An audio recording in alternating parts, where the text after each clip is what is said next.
Government ఉద్యోగాలు అమ్మబడను. Group 1 ఉద్యోగాలు కానీ, ఎస్ఐ ఉద్యోగాలు, లేకపోతే కానిస్టేబుల్ ఉద్యోగాలు, లేకపోతే ఎస్ఎస్సి ఉద్యోగాలు, లేకపోతే యూపీఎస్సీ బోర్డును కూడా మ్యానిపులేట్ చేసి ఉద్యోగం సంపాదించడం. ఏం మాట్లాడుతున్నారండి మీరు? Assistant engineer. సో ఏం మాట్లాడుతున్నారు ఏంటంటే ఇది ఈరోజు ఒక ఇన్సిడెంట్, 2 రోజుల క్రితం ఒక ఇన్సిడెంట్ జరిగింది. 114 మంది విద్యార్థుల్ని అరెస్ట్ చేశారు. 3 బస్సుల్లో వెళ్తూ ఉన్నారు. ఎక్కడికో తెలుసా? మన శ్రీకాకుళం నుంచి ఒరిస్సాకి వెళ్తున్నారు ఎగ్జామ్ రాయడానికి. ఒక పర్సన్కి 25 లక్షలు ఎస్ఐ పేపర్ లీక్ గురించి మాట్లాడుతూ ఉన్నాను నేను, సబ్ ఇన్స్పెక్టర్. అయితే దీనికి ముందు తెలంగాణలో 2023లో పేపర్ లీక్ స్కామ్ గురించి మనందరికి తెలుసు. దాదాపు 49 మందిని అరెస్ట్ చేశారు. దాదాపు 15 ఎగ్జామ్లు కంటిన్యూస్గా ఈ పేపర్ లీక్ స్కాండల్ అనేది జరిగింది. దానివల్ల కోర్టు కూడా కొన్ని హాల్ట్ చేసింది. Group 1 assistant engineer and assistant executive engineer, ఇలాంటి తర్వాత ఇన్స్పెక్టర్ మోటార్ సంథింగ్ వెహికల్ సంబంధించిన ఆర్టీఏ ఇన్స్పెక్టర్, దానికి సంబంధించిన ఎగ్జామ్ కూడా ఆగిపోయింది. ఇది ఒక పక్క. Government city neat paper leak, ఇదంతా మనందరికి తెలుసు, ఎంత సంచలనమైంది ఏంటి అని మనందరికి తెలుసు. దీంతోపాటు ఎస్ఎస్సి ఎగ్జాము చాలా ప్రొటెస్ట్ చేశారు చాలామంది.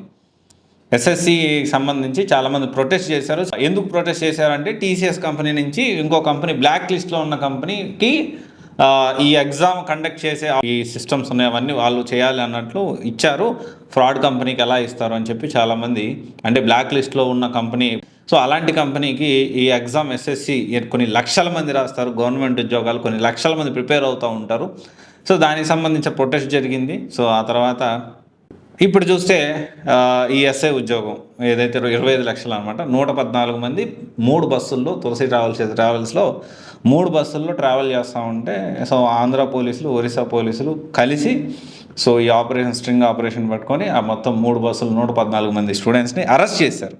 At the same time software ఉద్యోగాలు చూసుకుంటే ఒక పక్కేమో విపరీతంగా ఉద్యోగాలు ఉన్నాయి. ఇప్పుడు 4th క్వార్టర్ కదా, సో 4th క్వార్టర్ అంటే లాస్ట్ 3 మంత్స్ బాగా ఇంత మేము రిక్రూట్ చేసుకుందాం అనుకుంటున్నాం. 2026లో ఇంత భారీగా రిక్రూట్మెంట్ అనేది అన్ని ఎంఎన్సీ కంపెనీస్ దీనికి సంబంధించి చెప్తూ ఉంటాయి. At the same time back డోర్లో ఉద్యోగాలు అమ్ముడుపోతున్నాయి అని చెప్పి చాలామంది స్టూడెంట్స్ అన్ని ఉద్యోగాలు బ్యాక్ డోర్లోనే అమ్ముడుపోతున్నాయి అన్న, ఎంత కష్టపడి ఎంచుకోమని. అంటే where we are heading. Government job అంటే సాఫ్ట్వేర్ జాబ్ ప్రిపేర్ అవుదామంటే కాంపిటీషన్ ఎక్కువ, ఉన్న కొద్ది జాబులు కొంతమంది బ్యాక్డోర్లో అమ్ముకుంటున్నారని, కొంతమంది ఈ కాంపిటీషన్ ఎక్కువగా ఉంది. సరే గవర్నమెంట్ ఎగ్జామ్ ప్రిపేర్ అవుతామని గవర్నమెంట్ ఎగ్జామ్లో ఫ్రాడ్. సో చాలా బాధాకరమైన విషయం. సో మనమందరం అప్రిషియేట్ చేయాల్సిన విషయం. ఆంధ్ర పోలీసులు, ఒరిస్సా పోలీసులు కలిసి ఆ 114 మందిని అరెస్ట్ చేశారు. అది చాలా అప్రిషియేట్ చేయాల్సిన విషయం. శ్రీకాకుళం జిల్లా ఏదైతే పోలీస్ వ్యవస్థకి ఫస్ట్ ఆఫ్ ఆల్ అప్రిషియేట్ చేయాలి ప్రతి ఒక్కరు కూడా. అయితే ఇది దొరికింది కాబట్టి ఇది బయటపడింది.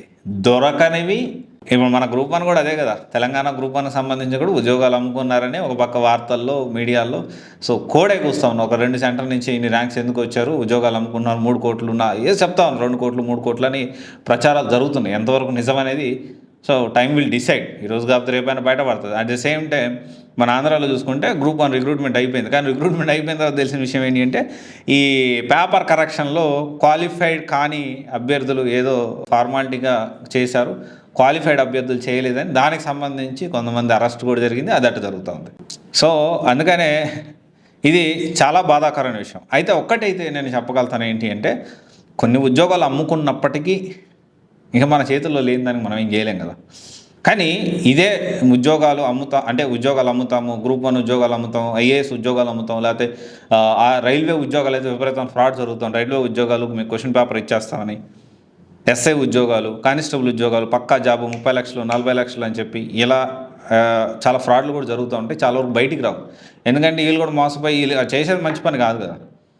అంటే ఈ ఫ్రాడ్ కదా, వీళ్ళు ఇవ్వడం కూడా తప్పే కదా. వీళ్ళు ఇచ్చి పేపర్ కొనుక్కోవాలనుకోవడం, ఇచ్చి ఉద్యోగం కొనుక్కోవడం కూడా కేసే, బయటికి రాదు.